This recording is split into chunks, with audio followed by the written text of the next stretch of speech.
సీతమ్మ ఒక ప్రశ్న వేసింది. నాయన, ఇంతమంది వానరులున్నా ఎవడూ రాలేకపోయాడు కదా, నువ్వు ఒక్కడివే కదా వచ్చావు.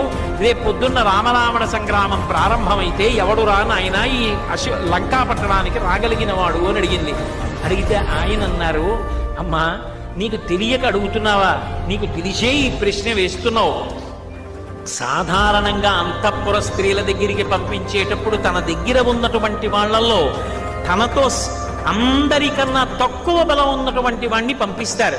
కాబట్టి సుగ్రీవుడి దగ్గర అందరికన్నా తక్కువ బలం ఉన్నవాణ్ణి నేను కాబట్టే రామచంద్రమూర్తి ఇల్లాలివైన నీ దగ్గరికి నన్ను పంపించారు.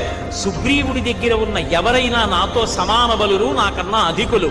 నాకన్నా తక్కువ బలం ఉన్నవాడు సుగ్రీవుడి దగ్గర లేడమ్మా. ఎవరు అనగలరా మాట?